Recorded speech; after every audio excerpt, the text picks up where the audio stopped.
You're listening to the Mastermind Parenting Podcast with Randy Rubenstein, episode 93. My name's Randy Rubenstein, and welcome to the Mastermind Parenting Podcast, where we believe when your thoughts grow, the conversations in your home flow. Hi, guys. Well, this week's episode is titled, Are You a Controlling Parent? And I included an audio. I use something in my mastermind called Voxer, and so it was early in the morning, so you have to excuse my stream of consciousness just sharing of which was a little bit of a ramble, a little bit of a rant at times, but from what I've heard, you guys sort of like these impromptu clips. I had been at a talk the night before where Gloria Steinem was speaking about her new book. I think it's called The Truth Will Set You Free, but First It'll Piss You Off. And so a lot of people, I think, consider her the founder of feminism. And she's 81 years old. And so she was here in Houston speaking, and I went. And of course, I woke up the next morning. I was just thinking about all the things that my brain was kind of processing from being there with her and just sort of hearing the conversation. And so I made this audio in Voxer for my most recent group and shared my thoughts about it with them. And where the ramble kind of got to was me talking about control. And Gloria had sort of talked about like how there's always been this effort to control women, control women's bodies. And so sort of got me thinking like how much control is this woven thread within our society. And I just sort of talk about it, and I share a story about recently when I realized control was on the scene for me as a mom, and how I was attempting to try and control my son, and how he dug his heels in, and sort of how we handled that situation. I just wanted to include it because I thought that maybe you podcast listeners would find this interesting. I think it's an interesting conversation for us to be having. So enjoy.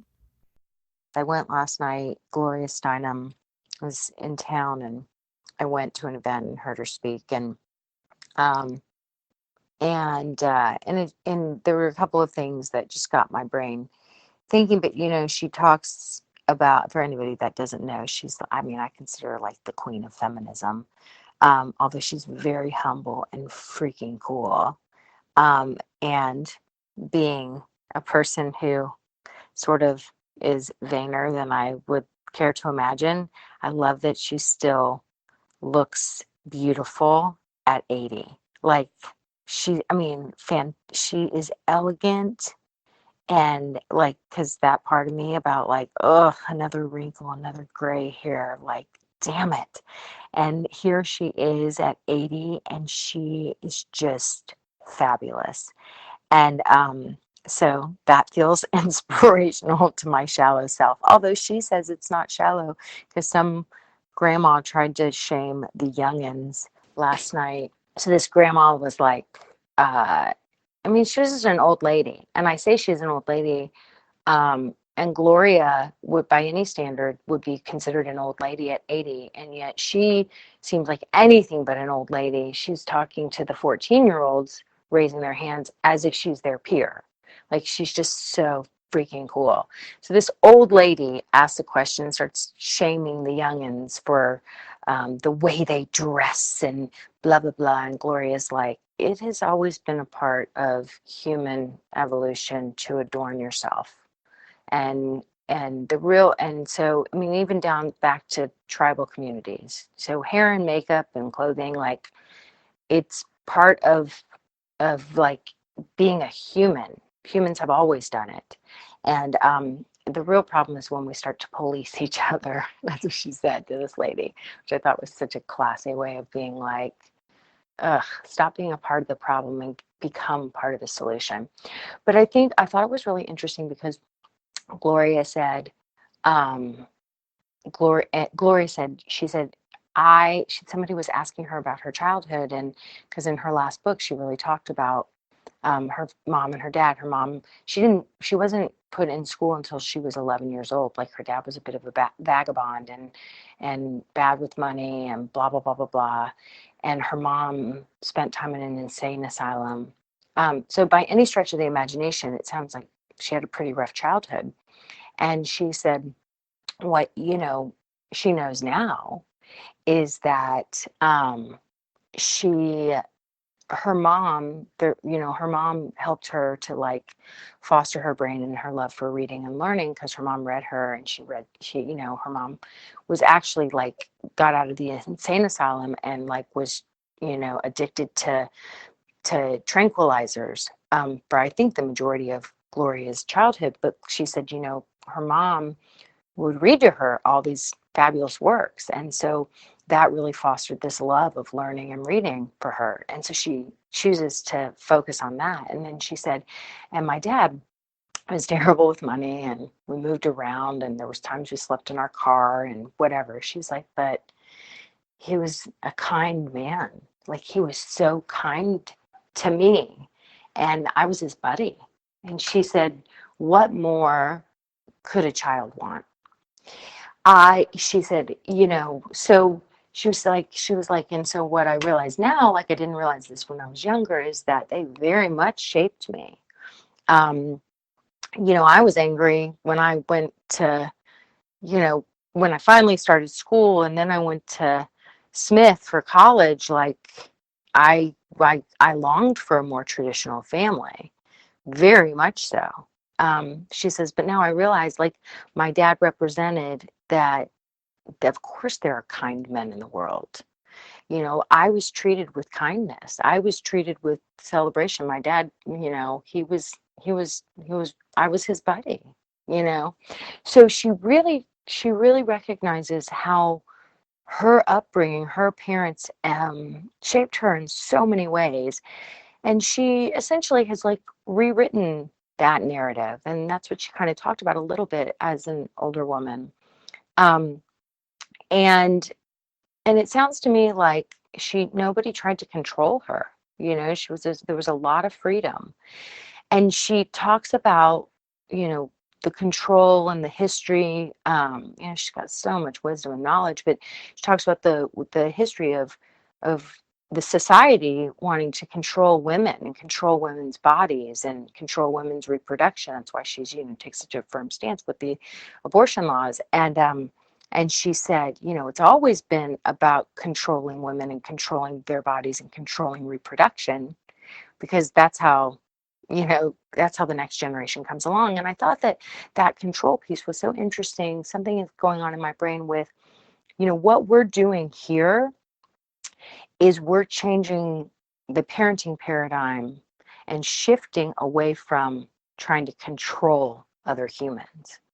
And I just want y'all to kind of think about that, right? Like, if we, especially as moms, as women, we don't want anyone telling us or trying to control our bodies, we have to practice what we preach, right? So as we dig in and really start offering things like choice, but what about when empathy doesn't work? What about when the two choices don't work? Okay, can there not be a third option? Can we not include and collaborate with the people? If empathy is not working, can we go, the point of empathy is so that the other person can tell you're on their team. You see their perspective. It's not a manipulative tactic. So something's got to shift here. And then you just talk to your child like a human. And you're like, I'm here for you. I'll be over there. Come get me when you can talk to me and I can help. Like, I am here. Right? So you just go back to really like basic humanity. No human wants to be controlled. It feels terrible. We don't want people to try and control our bodies. And we have to start by not trying to control our children. What does not trying to control other people look like? How can we model that? How can we be change agents for that? So I want you guys to really notice where the control creeps into your lives today. with your kids. I mean, it did it with, and look, I'm not exempt of this stuff, you guys. I saw control recently creep in with my 21-year-old senior in college son. And he freaking dug his heels in and went straight into the defense zone, which I haven't seen in a long, long time. And we had to have a productive conversation. Me and my husband, like, we were like, whoa, something's happened. And then I was like, oh, damn it. We're freaking out because he's a senior in college and we need him to get his shit together. We need him to have a plan for next year. We need him to future trip. We need him to get out of the present moment, right? So I apologized to him and I told him the story and I said, I remember being at the stage where you are. I remember my mom hounding me about this, that, and the other. And I remember all it did was just make me procrastinate more and freak out more. And I realized we've been doing that to you. And I'm so sorry. And he was like, well, thank you so much for saying that and for apologizing. Like it was like a weight had been lifted. So control can creep on the scene and you don't even realize it. So I want y'all to be noticing, because that's where all change starts with awareness. We have to notice before we can change. So I want y'all to start noticing. I would love for you guys to share when you notice when control's on the scene. Sometimes even just saying it out loud dissolves it. But yeah, so those are some of my stream of consciousness thoughts coming from my time with Gloria Steinem last night. Have you read my book, The Parent Gap? Have you listened to my book, The Parent Gap? I doubt you've listened because my publisher hasn't released it yet on Audible. However, I have the audio version of The Parent Gap that I would love to send to you. You can download it at mastermindparenting.com/book. That's mastermindparenting.com/book for your free audio version of The Parent Gap. You're welcome. Bye.